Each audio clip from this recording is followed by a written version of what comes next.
We are back. Sam Seder on the Majority Report on the phone. It is a pleasure to welcome to the program Pamela Lewis. She is an educator, writer, activist, and teacher in New York City, author of the just published Teaching While Black. Welcome to the program, Pamela. Thank you so much for having me. So, first off, just tell us. I mean, you've been teaching in New York City for over a decade now. Is that right? Yes, this year actually makes 13 years. Okay, and so the book seems to be geared in many respects to other teachers. I mean, obviously it's for the general public, but I mean, who did you write the book for? And I should mention it's basically a memoir of your experience growing up in teaching, and then also your conclusions or your assessments or your ideas about your experience teaching.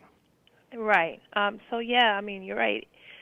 In one sense, it is for the general public because I do honestly believe that if you're not a teacher, you have no idea what it's like. And so there's that one circle, if you will, that I definitely want people who aren't teachers to be able to read this and learn some things about what it means to be a teacher of any kind, but particularly a black teacher teaching in New York City and teaching, an urban population of students.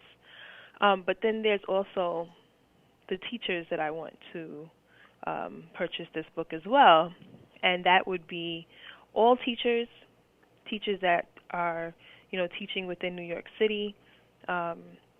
Teachers of color, I think, would definitely it would resonate with them. But then not just the teachers of color, a lot of white teachers, I'm really, really gearing this towards them because I honestly feel that sometimes there are certain situations that happen that affect not only the children but also the teachers of color within our classrooms because we work alongside each other. Even though we have a majority of our students are of color, in the case of New York City, because it's so segregated, actually all my students are of color. But there's that mixture of black teachers and white teachers and Hispanic teachers, and we're all different, but we're all teaching the same population of students. So, yeah. And I should say that nationwide, I believe now we are at a point where the majority of public school students are of color, and I think that 80%, somewhere around there, maybe it's 79 or 82% of public school teachers are white. And right. I mean, what is problematic about that on its face? There's a few issues with that.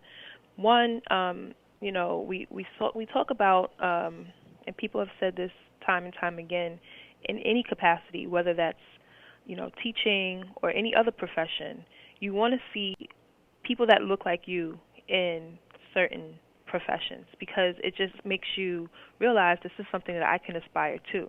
So yes, we want to see black doctors, we want to see black lawyers, we want to see ourselves in other spaces other than, the drug dealer on the corner or the drug dealer that was casted to play a drug dealer on NYPD Blue, right? But then on top of just the average profession, teaching is education. You know what I mean? If you're a teacher, you represent the gatekeeper of education. You are the person with knowledge. You are the person who is educated. And if we're trying to get our kids to understand that they should value an education, how can we not have teachers of color there to show them, like, this can be you? You know what I mean? You deserve to be educated the same. And sometimes when I've 13 years in the classroom, I've actually heard students say things like, "That's being white." When you're speaking properly, miss, that's being white. When you're getting straight A's, she's so white.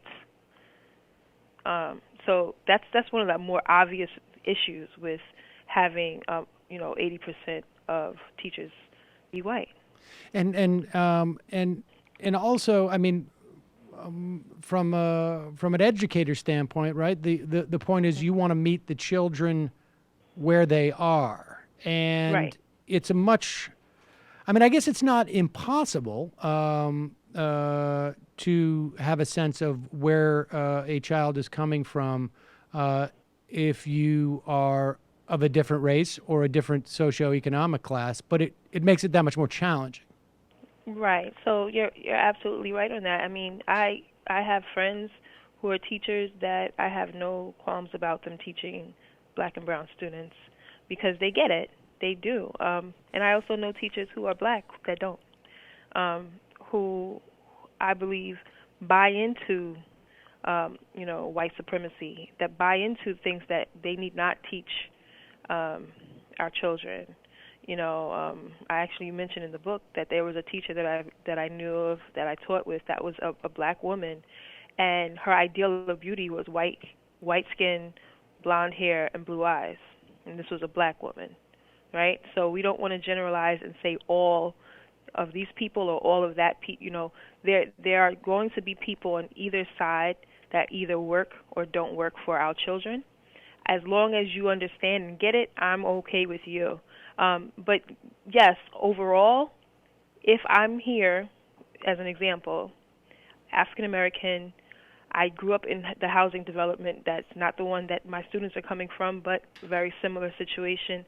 There are certain things that I can detect almost, and that I actually want to focus on, maybe even more so than someone else who might just see their role as educator, someone who teaches reading and math.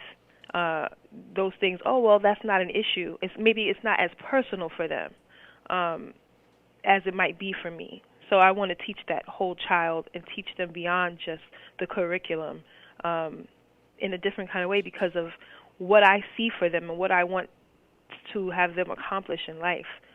So I mean, it definitely does favor sometimes, in my opinion, being of the same of a same group because you just understand you understand each other better usually. Yeah, I mean, let's because I want to dig a little bit more specifically into the notion of get it. In this case, I mean, because it seems to me that the primary problem we have with education in this country, the primary one, is that is not necessarily one of what's happening at the schools, but the inputs, right? We have kids coming from very challenging backgrounds, right? They're coming from Yeah. living in poverty or close to poverty. They experientially are not exposed to the same things as their cohorts who are come from higher income families. They don't have the same experiences. They come in with a huge listening vocabulary deficit in in kindergarten, and that carries throughout. They're in schools that are underfunded because they're coming from poor areas in many instances, and so I mean, is this a unique? In other words, is it as problematic, right? For instance, for you to go teach in the suburbs in in Scarsdale, let's say, a wealthy suburb of New York, for people who don't know. How is the challenge different, both sort of like qualitatively and quantitatively? I mean, Right. So. Go ahead. Right. So, if I were to teach in a predominantly white neighborhood, more affluent neighborhood, would there be some differences? Of course there would. But given the fact that, like you said, the students that I'm teaching are coming from a disadvantaged situation, I honestly don't feel as though I would need to be as in touch with that population as I believe teachers need to be for the community in which I serve. Does it mean that I can't or shouldn't take into account those differences? No, of course. I need to think about the individual needs of the children that I teach. So if I were to be teaching in the suburbs, whatever issues might come from that, and I can't necessarily speak on those because I don't teach in those neighborhoods. But one thing I've heard is, a lot of times if a child is coming from, a really pretty affluent background, they might have, it's not that the parent isn't involved, but the parent might be absent because they're working and doing whatever they're doing, and they might have, nannies always taking them around somewhere. I see them actually when I'm even, traveling in Manhattan, kids that are always with their nannies and not with their own mothers. That might be an issue, right? That's something that I would take into account if I were teaching those children, because they might have a need as well. They might miss mom. They might feel abandoned. They might feel, and a good teacher knows to target the issues that those students have, whoever they might be. But I do think that there might be a little less issues. When people come into our community, a lot of times they're so shocked to even know some things are in existence. Like, for example, you said the vocabulary gap, and not just the vocabulary gap, but in New York City, we don't even get to teach them phonics past a certain grade. Where if you go into Long Island, you go into Jersey, you go into these other places, they're saying, and I've heard, I can't believe that these kids don't know this, the subject of the sentence, the predicate. I'm like, we don't teach that in New York City. That's a curriculum that we've actually been told we can't teach past a certain grade, even if the children need it. So even just teaching in New York City and the control or lack of control that teachers have, all these things, you don't realize it when you come in because you're coming from other spaces in the country or even in the state that just don't operate on the same level, that don't have the same issues. And then what ends up happening is the children are often seen as lower functioning sometimes, and there's tons of reports out there where it's actually even confirming that white teachers often don't even see the gifted and talented black students for who they are. Why? What do you think is behind that? That, if they're listening to maybe their speech pattern, if they're listening to their speech pattern, and their speech pattern, they might not be as articulate because they haven't been as exposed to language, or they haven't even been as exposed to just experiences. Sometimes I have students who've never left New York City in their entire lives. Some students may not have even left the borough that they live in,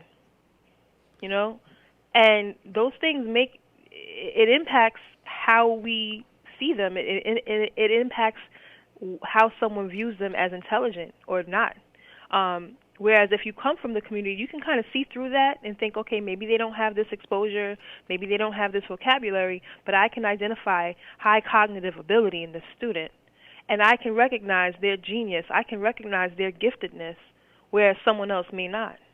Explain that to people. Explain that concept, because I think, the idea that if I'm a teacher, let's say in Long Island, or I'm a teacher in Scarsdale, or I'm a teacher in the Upper East Side maybe, or the lower, or Midtown Manhattan, I may not be as conscious of the fact that I may not be able to teach.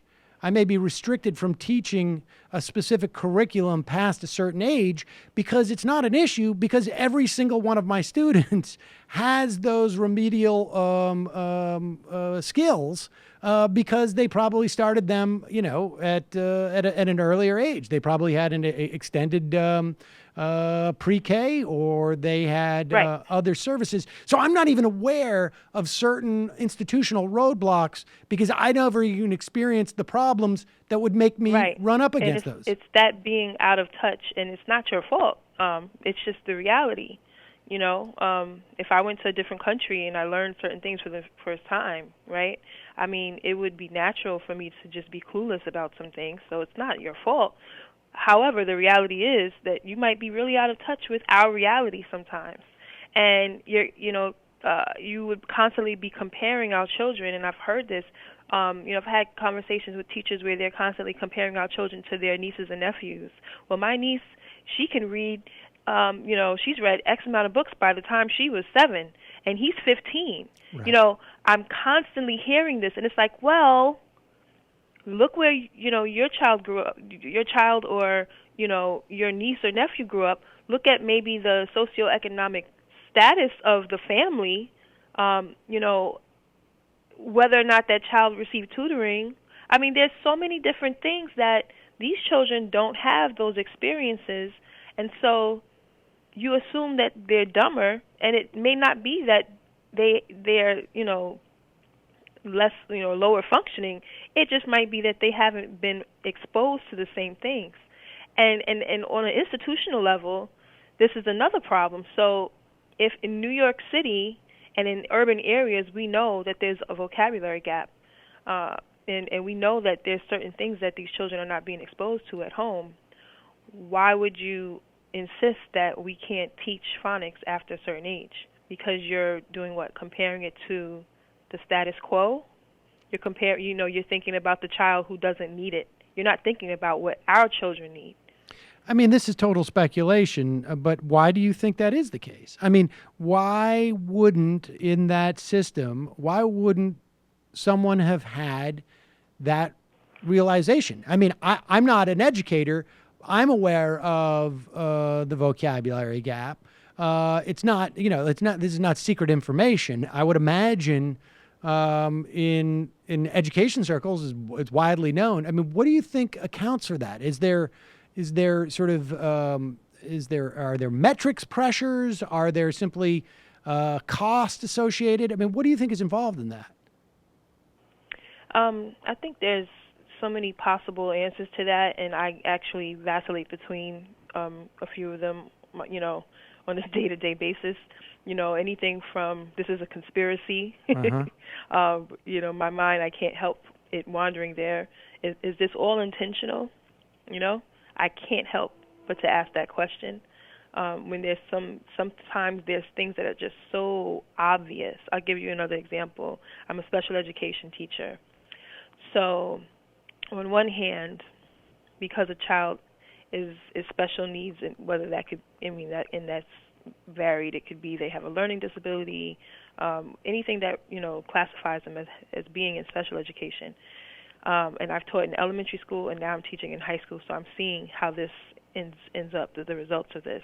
They've decided that the state exams don't have to be passed. That if you're a special needs student, you can go through from the beginning in third grade when you first start being tested by the state. You can fail that test every single year, and your promotional status is based on whether or not you pass the goals in your IEP, your individualized education plan, which is catered to you. So no one's really trying to put goals that they don't think you can meet. So that means that they get promoted to the next grade. This goes on and on and on throughout the child's educational career until they hit high school. And then all of a sudden, even if a child has never passed an exam on their own, now they have to pass the Regents examinations, and they can't graduate if they don't. So they've been dragged along. Something that's simple. Yeah. You've been allowing them to. Why would that be okay? Why does that make any kind of sense? And then, a lot of times the special ed population, they drop out of school. They don't complete high school. It takes them forever to complete high school. Why would you even do that? And that's where the conspiracy theory starts to pop into my head. Is this intentional? Because that's something that just doesn't make sense. It makes absolutely no sense. And, when you think about all the kids that are being put into special education who are getting these IEPs and who are being told that they don't have to pass these tests, and then all of a sudden now they're hit with, I have to get at least a 55 on the Regents. That's the only difference that they give them. They can pass with a 55 instead of a 65, but that's just a matter of points. I have students who are getting 20s and 30s and are trying to get that 55 because they've been allowed to go through the system this long. Things like that. Right, it's you have to wonder. It's the classic evil or stupid conundrum, and Right. I would think that there's also sort of like a middle ground too, which is because I have two children, one of whom is winding her way through New York public schools, And so, I see I see what an EIP student gets in the wealthier parts of the city, and they get a tremendous Right. amount of attention. And there's Services. a lot of services, a lot of support, and it certainly helps if you have either the free time. Because maybe you're a one-parent working family, to navigate that system, or the frankly, like either the social cachet or savvy to know how to rush that system. And Right. I mean, that makes a huge difference. I mean, so largely we've been talking about class to a certain extent, and but let's talk about race as well. And obviously these issues are commingled, and I would imagine, Yeah. particularly in terms of like issues of one we were just talking about. There is not necessarily the political power to sort of fight back on a rule that just seems sort of like on its face so ridiculous. Right. Give me your sense of how your perspective on finding the students where they are also relates to race, and beyond that notion that obviously like you have an understanding of what it is to grow up black in New York City, in a way obviously that a white person couldn't, and that's an experience that your students share. And also I should say that like the white people are not disadvantaged by their race in growing up in New York City. I mean, that's the key, Absolutely. right? I mean, it's like there's a difference on both ends, but one has a unique disadvantage that Right. the other doesn't. Absolutely. And in terms of again not getting it, I'm going to keep saying the same phrase. This is something that really, really strikes a chord with a lot of white people. Some of them I might be able to take them to as far as we just had that conversation about class. They might get that. They might understand that. But when I add race to the mix, I'm a racist. I am all these horrible things. I am perpetuating racism.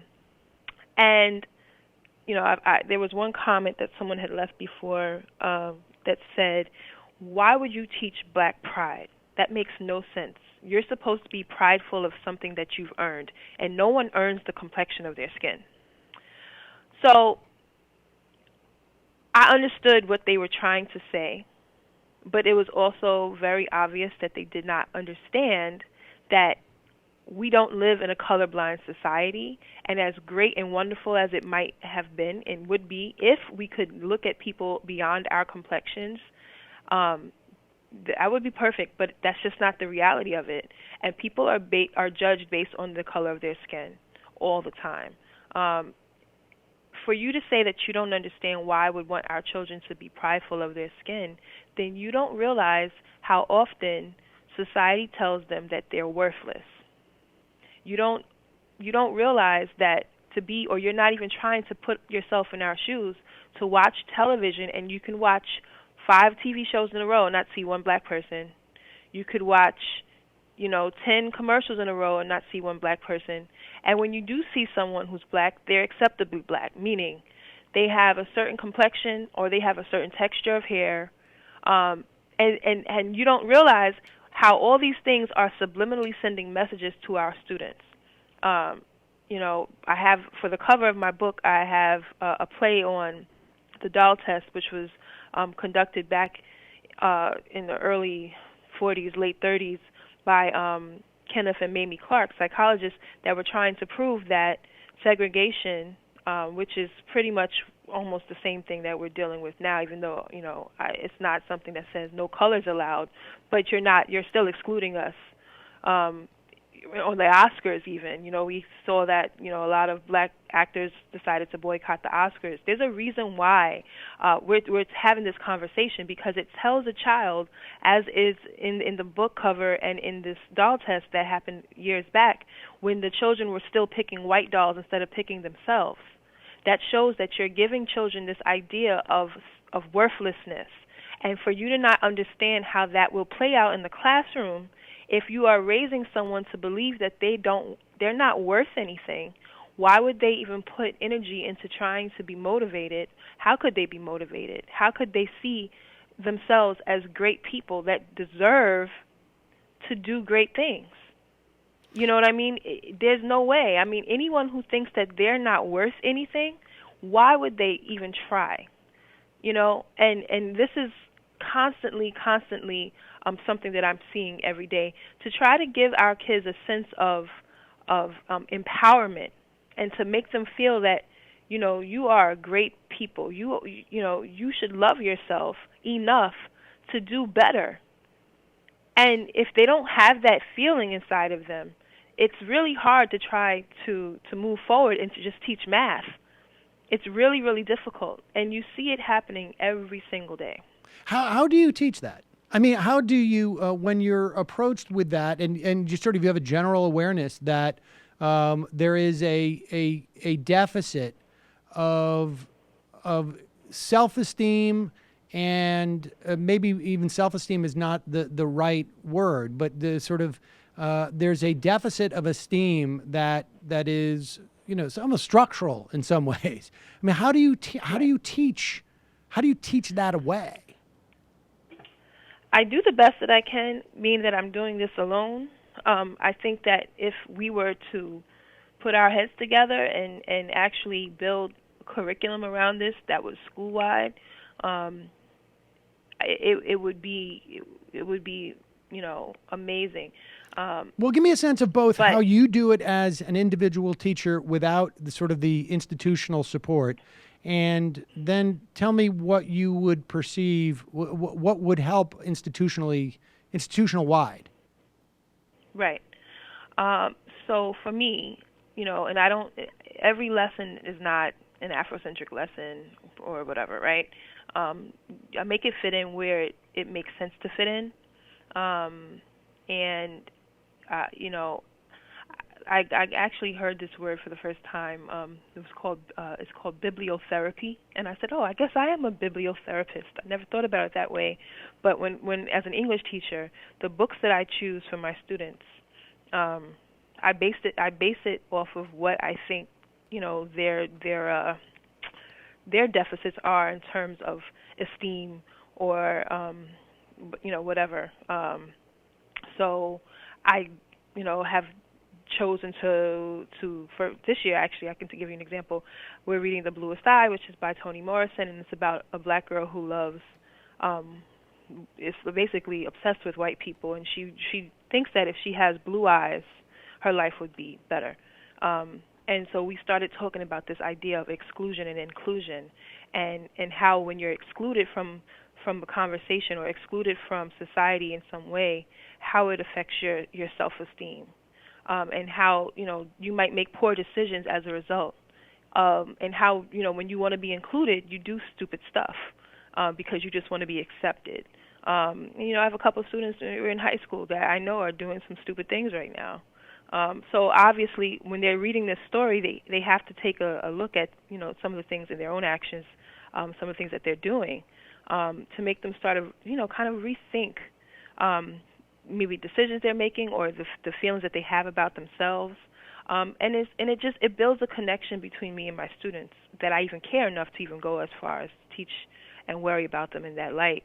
And it just opens their eyes, because a lot of times they don't realize it's literally like they're still, you know, they're kids. They're ignorant to a lot of the things that they do and they feel. You know, I've had students that hated the complexion of their skin and had no clue as to why they hated the color of their skin. You know, they weren't able to trace it back to slavery and house slaves and field slaves, and they didn't know that history. Right. So I taught it to them. And it just kind of, you know, that's what the purpose of education is.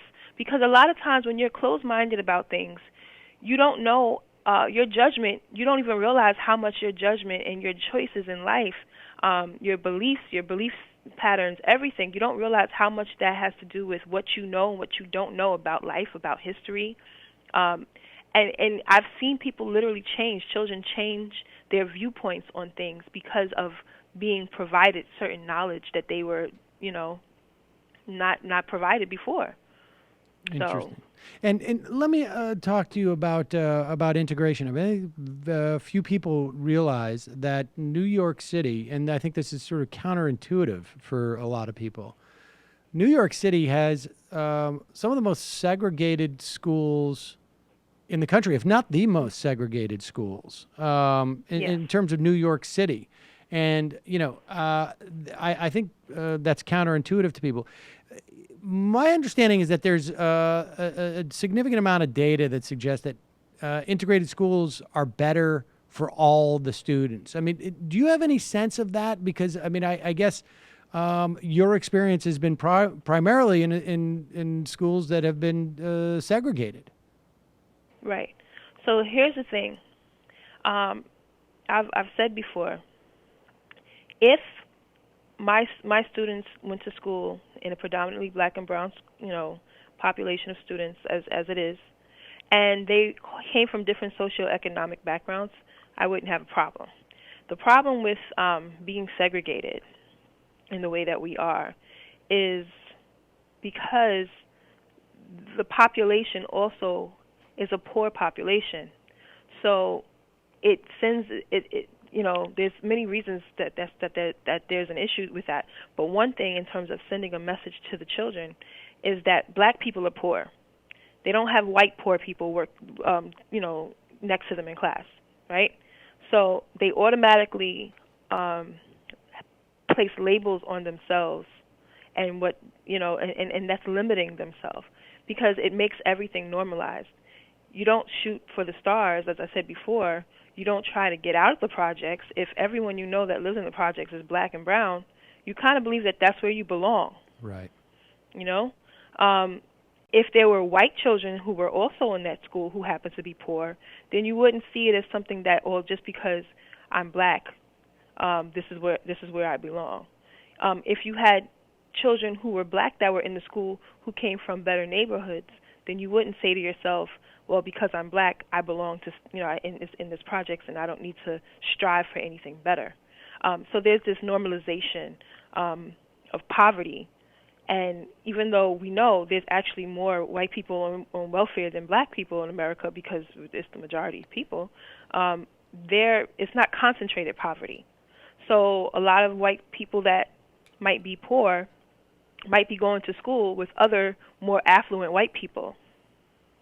It's interesting. So it's not the same concept of, I'm white and I'm poor. That means white people are poor. They don't see just white people that are poor. And then when they turn on the TV, they don't see, right. So, I mean, it's like this constant, I don't see, and that's why, when people make big deals out of it and they go, oh, my God, who cares if black people were nominated for the Oscars? Yes, it matters. It matters. If there's or when Bill Cosby, this whole situation with Cosby, and there were all these black people that were upset because they said the legacy of the Cosby Show has been destroyed, and everyone was like, well, who cares about that? It did matter. It was something. It literally broke people's hearts because that was the standard, to have this black family and to have this man that created a show to show a black doctor and for a husband and a lawyer for a mom with these children who live in this beautiful brownstone. That was amazing. And people think that we're just being dramatic, I guess, but they don't realize how that affects the black psyche. I mean, because it becomes poverty becomes less of an identity and more of a shared experience. I mean, that seems right. to be the bridge there. One is this is who I am and who people are like me are, versus this is just a situation that we both find ourselves in. What about those situations where you have a mixed population? I mean, how problematic is it to have a mixed population of students that come from African American kids who come from, say, low income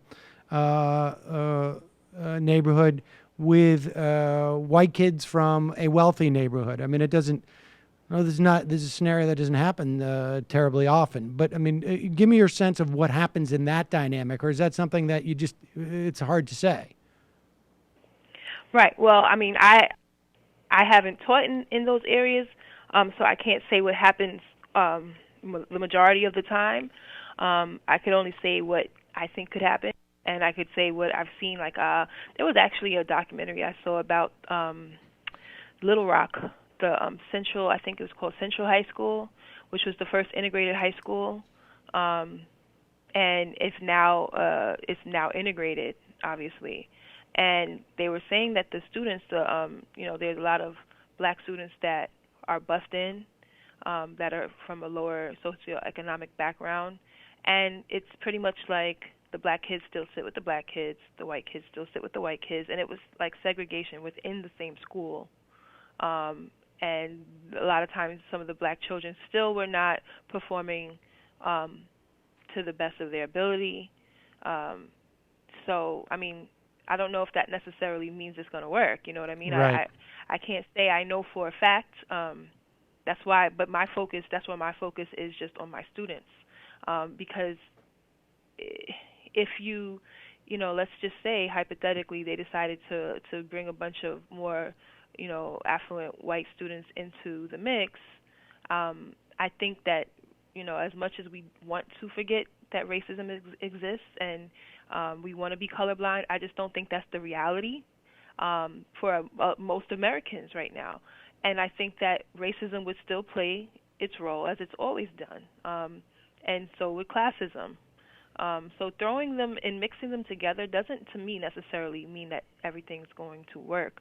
But one thing that I would say, regardless to race, but in terms of class, when you do have one thing that does strike out to me, if you have people coming from different backgrounds, if you have people coming from maybe more dual income households, where certain values are, education might be more important. A lot of things might be more important, or a lot of things might be allowed to exist because they don't have the dysfunctionality that might, continually persist in certain neighborhoods. One thing that it might do, though, just to play devil's advocate, is that it denormalizes certain situations, because everyone now that's in your area is not doing the same things. So now that might make you look twice about it, like think Right. about it in a different kind of way. If I have I know someone, for example, whose son who's a single mom, and he's dealing with the fact that his father is not in his life because he goes to school with other students who all have their fathers around. And we made a joke and said, well, if he was in our school, he wouldn't feel that much of a difference. Right. He wouldn't realize it because it would be like he wouldn't feel as though there was something wrong with it. So then, yes, that's sad for him, but if he were to grow up and have children, at least he has a certain idea in his mind that I need to be there for my child, whereas maybe some of the little boys in my neighborhood, they don't grow up with that attitude or that mentality that, if I impregnate a woman, I better be there for her, if that's not something that they see on the regular basis. Right. Because it's become normalized. So in terms of teaching to the issues that we deal with, that's where I want to extend just beyond reading and math, because if they're seeing something in their community and no one in their community is telling them that this is wrong or that this is something that is not going to work, the only other place for them to learn it, if it's not going to be on TV because they don't see themselves, if it's not going to be in their community, is the classroom. So the classroom has to go beyond just teaching the regular curriculum to learn how to read and write. Lastly, You have to address those issues as well. how have what kind of response have you gotten from teachers, broadly speaking? Um, well, the black teachers are like, thank you for telling the truth. You know, I mean, just being totally with me. I mean, I'm talking about black teachers from New York City. I don't know if Right. you could be a black teacher from somewhere else and have a totally different experience from me and not get anything that I'm saying. But, teachers in New York City, it resonates with them, even down to the little microaggressions that I've experienced and I've written in the book, from white teachers that I've had to teach with. Not all of them, but in some instances where, myself and a few other black teachers may have said to one another or gave each other a look like, yeah, we know she's racist. We know she talks about us when she goes home. Just based off of the way that we've been the interaction between us, the attitudes, just the comments, some of the negative comments that I've heard. So, even in that light, I've had a lot of black women teachers particularly just say thank you so much for being so honest about some of the things that we go through. And how have white teachers responded? It's a mix. Right. So I have, but you already know where the divide's going. You already know who's going to be on one side of the fence or who's going to be on the other before they even read the book. I know who's going to read the book. And understand it and say thank you for teaching me something new, and even reflecting on their own practice as a result. I already know because you've already shown me, whether that's someone who's a friend of mine on social media, a friend outside. There's just something about you that I've already identified in my mind that you're not a racist, that you are not someone who wants to perpetuate white supremacy, that you actually do really want equality, and you understand there's a difference between equality and equity, and you're not offended at the idea that I just want my students to love themselves. And then there's other teachers that literally take issue with that. They want everything to stay exactly the same way it is. They don't want to admit to the fact that if we keep things the way it is, that means that you stay in a space of supremacy and we stay oppressed. They won't say that. They'll say the same stories that we'll always hear. Everyone in America can get, an adequate education and pull yourself up from your bootstraps. And you just see the ignorance. You hear the ignorance. So I already know who's going to not like my book. Right. I imagine it's also somewhat self-selecting. I mean, the people who there's going to be a certain amount of people who are going to just be turned off. I think ultimately, teaching while black, they'll read the snippet of it, and then. But it's fascinating stuff. Pamela Lewis. The book is Teaching While Black. Thank you so much for your time today. I really appreciate it. Thank you for having me. Thanks, Pam. Hello, you. I'm Sam Seder. Looking for smart progressive talk that is occasionally amusing? Well, subscribe to our YouTube feed. Subscribe to our podcast. Like us on Facebook. And just generally enjoy us.